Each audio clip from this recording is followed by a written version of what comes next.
Chrissie Swan Show. Hello, listeners of the Chrissie Swan Show podcast. As you may have noticed today, it was a best of show, but we didn't say that on air. And there was something that I very much wanted to talk about on today's show that we didn't get a chance to. And with Chrissie being away, Tom is joining me in the studio. Hello. Our producer, who equally loves the White Lotus as much as I do. Swanee hasn't watched it. No. So you would have heard it referenced on air, but we haven't actually really gone deep on it. No, we haven't. And last night was obviously the season 3 finale, and there's so much to cover off. You and I, Tom, have just been writing down things that we want to mention.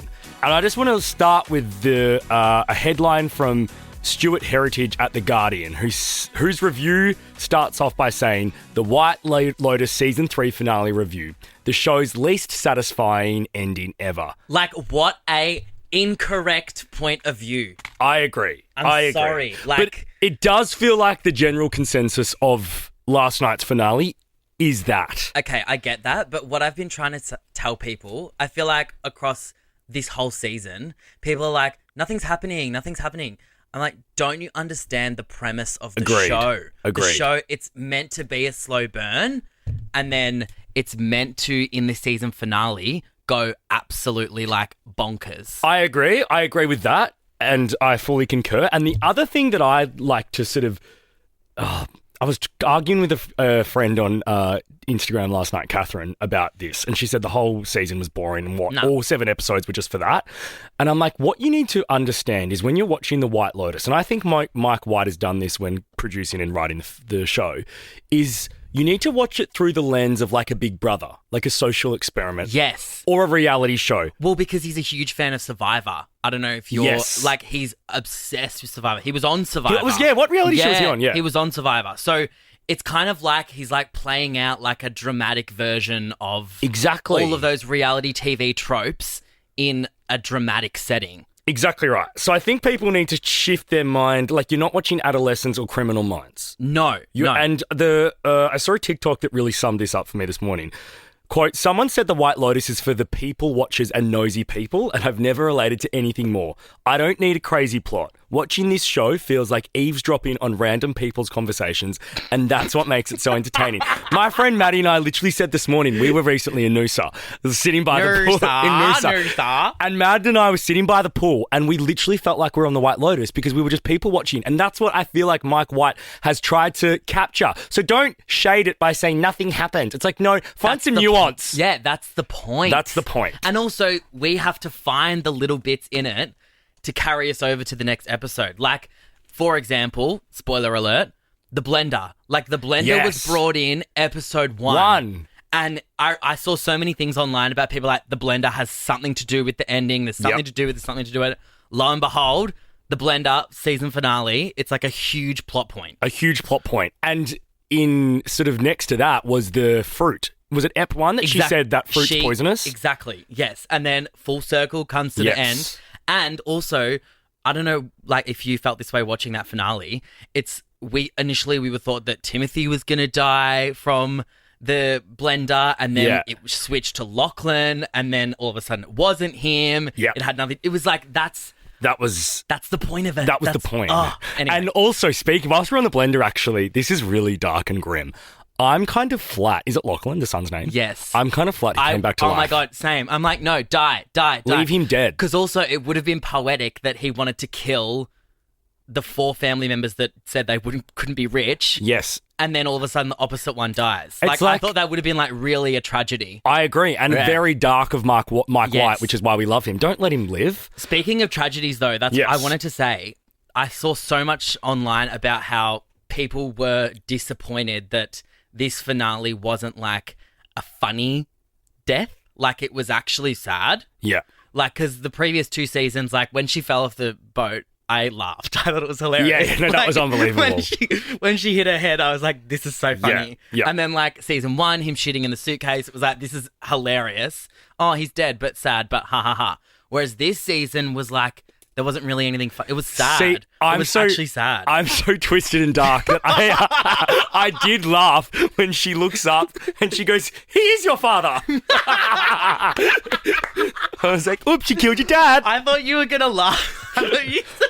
I thought you were going to say that you laughed when the camera panned to Chelsea and there was a shot. Oh, I know. Because that was sad. But also I found that quite beautiful because she just said, was it in that last night's episode? Yeah. She said, you and I will always be together. And he said, that's the plan. Yes. And it was like she'd heard everything that she needed to hear. Yep. And then now she's dead. R.I.P. Bye, babe. What was your highlight? What scene stood out to you as a highlight from last night? Aside from the obvious last 10-minute situation. No, okay. For me, it had to be Piper's monologue. Actually, no. It was two. There was two. Can I say two? Yeah, go two. It was the two big monologues. Yes, agreed. So it was Piper talking about how she couldn't be poor. Like, I thought that was hilarious, and her laughing about like the food, like it wasn't organic, and like like that was just unbelievable. I didn't see that coming either. I didn't think she would come around like that. No, neither did I. And her Victoria's face when she was hugging her and like put the thumbs up, like that was hilarious. And then the other part of the app that I loved was the three friends. Carrie Coon's monologue about like not really feeling like she can fit in, but she's just happy to have a seat at the table with her friends and like kind of living vicariously through her friends' lives. I feel like that's so relatable for people. Was so poignant. My housemate, shout out to Contas, literally started bawling out crying. Of course he did. I know. I was like, talk about being seen. Like, Let's enjoy a little bit of that. Yeah. I have no belief system. I've had a lot, but work was my religion for forever, but I definitely lost my belief there. That's relatable. And then I tried love, and not for me. And that was just a painful religion, just made everything worse. And then, even for me, just like being a mother, that didn't save me either. But relatable. I had this epiphany today. I don't need religion or God to give my life meaning, because time gives it meaning.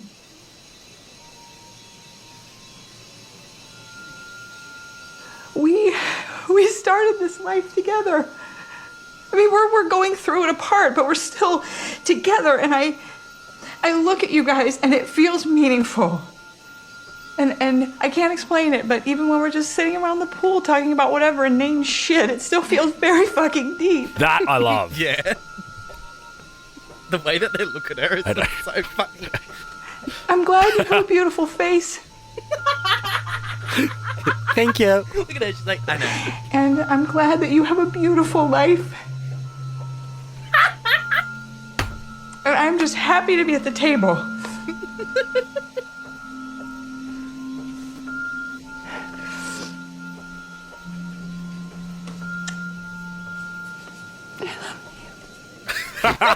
That was so forced and unbelievably delivered. I love you. See, I would have liked to have seen more of those three last night. I'm trying to think who I would have sort of cut out, but I just think I would have really liked to have seen more of their like nice moments towards the end of the episode, because we saw them reconnecting and like laughing, but I just was like, no, I want some dialogue there. Yeah. I think it was it was a nice surprise, because I was saying the whole time that the show was airing, they're going to explode, they're going to like, whatever. It was actually kind of nice for them kind of not to do that. I thought it was actually quite surprising to then see them actually support each other and come together. Yes. That was really cute. Agreed. And also, like, I would happily see those three again. I hope so. I hope they carry over, Yeah. The Chrissie Swan Show. The Chrissie Swan Show. Okay, there are some things that fans were mad about that I've jotted down from last night's finale. The first one we've got here is the fact we saw in one of the earlier episodes that Kate and Victoria knew each other before the holiday, and it was only mentioned once. Oh my God, of course. So Parker Posey's character, Victoria. Yeah. And who plays Kate again? Leslie Bibb. Leslie Bibb's character. That people wanted that to be explored further. Yes. Again, I'm fine with it having not been. That's just a little fun nugget. And I feel like that was probably, that whole thing was to show that monologue that Parker Posey does about like rich people and like not, maybe that was, I don't know. It's just not that deep. I forgot about it. Yeah. Well, see, it wasn't that memorable. Okay, the next thing. People weren't happy about Saxon and his little brother's interaction in the finale simply being like, don't bring that up again, I don't want to talk about it. People wanted more from it. I'm like, what do you mean? What more? We saw a full incest scene in like ep 1 or 2. Yeah. What? It's all a blur now. Yeah. But early in the season, No, he stared at him starting to wank in the first episode. So I don't understand what more you could possibly want from that. And again, when people say, "Oh, nothing happened at the start of the season," that happened. Yeah. Okay, the next one. But also, how are you meant to finish that in a real? I know it's not a realist. It's a drama show, but like in a sort of semi-realistic way. How do you finish that? How do you put a bow on that sort of thing? Like, Right. okay, like if brothers like performing incest, like how they're going to be like, let's not talk about that ever again. That is Like, how exactly. That's how it would actually Agree with you. work out. And again, back to our point at the start of this podcast, you need to have the nuance to watch this show through a lens of like, hey, I'm watching like a Big Brother social experiment. Yes. Not Criminal Minds. Alrighty, next one was the reaction. People wanted to see the Ratcliffes, Victoria especially, reacting to being broke. Yeah, right. I mean, hilarious. That's one that I kind of do agree with. Like, I would have loved to have seen her have a full Menti B, realizing, much like the very first episode of Schitt's Creek. But to my point, that's a whole nother series. That's True. a whole nother show. That's a spin-off. Bring her back for season 4. We don't have time to talk about that. It would be a waste. It would be a waste to shove that into 2 minutes. Yeah. But then he doesn't bring things back all the time. Mike White doesn't. So, like... No. Unless, and I can't see that he's about to start going off into spin-offs. He's too the White Lotus for that. Yeah. So that's the one that I've read that I'm like, I kind of agree with. Yeah. Oh, this one, absolutely don't. Mook is the most famous person on that show. Why didn't she have a bigger role, or why didn't we see more of her? I love that just because she's famous, he hasn't put such a spotlight on her role. And you know what? I kind of love that she was like kind of an asshole. Yeah. Do you know what I mean? Like, yeah. What's she from again? Blackpink. She's from Blackpink. Like, she's apparently in Thailand. She's like God. She's like, huge. And Thai people love celebrities. Yes. So you can see, I think I'm, again... And I think it would be also, like, it would be too easy for people to figure out who's going to die, what's going to happen, if, like, the big famous person is a part of that storyline, like really close to it. Agreed. Like, I feel like it was kind of cool that she was... not what we expected. Agreed. And I also, just while we're on that, is it Gay Talk? That's Guy Talk. Guy Talk. I could not stand his character. Oh, I thought he was cute. Oh, I thought he was just a loser. He was sweet. Nah, But, boring. I mean, it was hilarious that he became the bodyguard in the end because there's no way that he would survive as a bodyguard. At all. The only reason he got that job was because he was forced to shoot shoot Walter Goggins' character, like Rick. Yeah. Like, he only did it because that woman was screaming at him, like, shoot him, shoot him. Several times. I think if I were to give one bit of feedback I can't. to Mike White, I needed far less Mook and Guy Talk this past season. Yeah. I would have loved to have seen more of the girls or more of Parker Posey's character. Yeah, I feel like he was ticking the box of, like, showing the staff with those characters, but I feel like there was more interesting staff characters, like the hotel manager that performed. Like, I would have preferred to maybe follow his storyline a little bit more. I didn't like him either. You know who I did wish I saw more of? The Australian.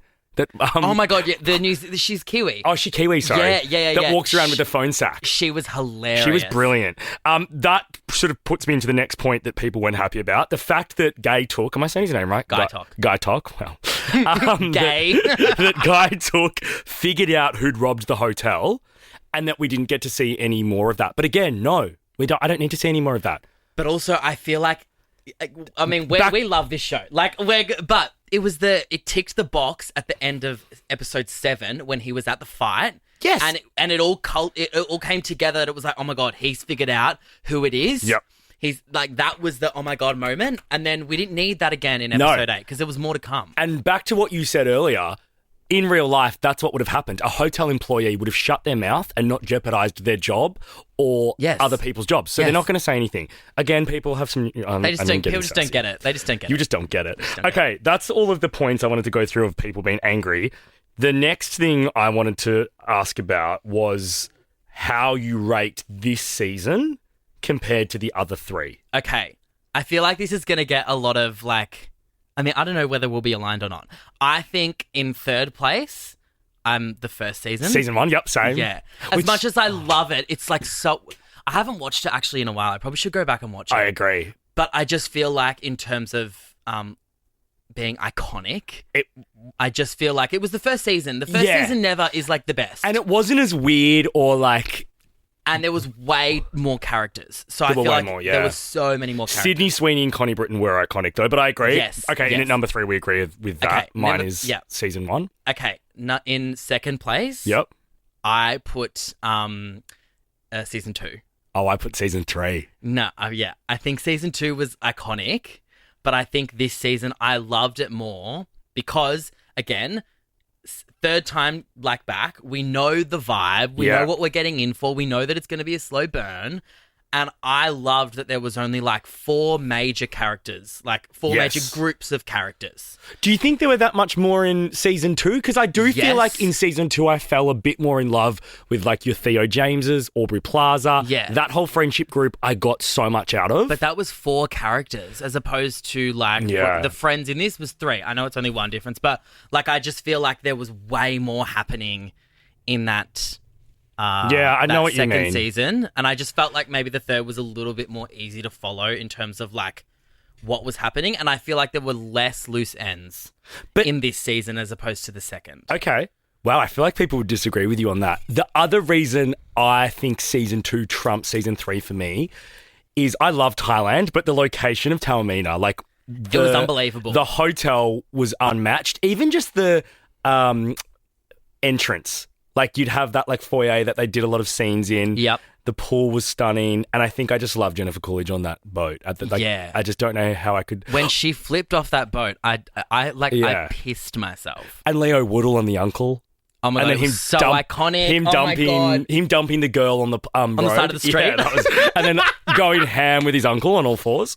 All right, iconic. let's finish with your favourite Victoria Ratcliffe scene. Okay, I have to go with the. You want to live in Taiwan? I just feel like that was unbelievable. The Buddhism, Piper No, Yeah, Piper knows, obviously, that's already that's everyone's. gone into the stratosphere. I feel like you want to live in Taiwan, and then honorable mention. This isn't Victoria Radcliffe, but I just feel like we can't do this podcast without mentioning the Sam Rockwell monologue about ladyboys and wanting to be Oh my God, how have we not touched on that? That was perfection. Unbelievable. Yeah, no, that was really, really great. Mine would have to have been from last night, and I forget when she goes, in the finale, Jason Isaac's character stops making the smoothie. Yes. And quickly shoves it all out of their hands, those glasses. And then she says, what did she say about the wine? She was like, have you heard of wine? Have you heard of wine? And then she tries to say, cup kunka. She stumbles over that. And I was just like, that is just peak, what Victoria Ratcliffe's character would be. Yeah. I think she was a good Jennifer Coolidge alternate. I thought Mike White did a good job of filling that void of essentially ticking the boxes for all the gays that want those iconic lines. There is just one other thing I do want to bring up that I think people would find interesting is that Mike White revealed in the official podcast for the White Lotus that a scene was cut in one of the final episodes, in the finale actually, and that was a scene with Piper losing her virginity to Natasha Rothwell's character, Belinda's son, Zion. Interesting. Zion? Yeah, Zion. I think that was the right move. I think Piper's seen as this innocent, lovable sort of nerd burger. I don't think we need to see her losing her virginity. And I think, as I was saying, that monologue that she did about not wanting to be poor, I think that was enough character development. That was Mount Everest. That was it. We didn't need... Yeah. He was hot though, Zion. He was kind of annoying though. I was like... Oh, you reckon? Yeah. I dug him. I thought he was great.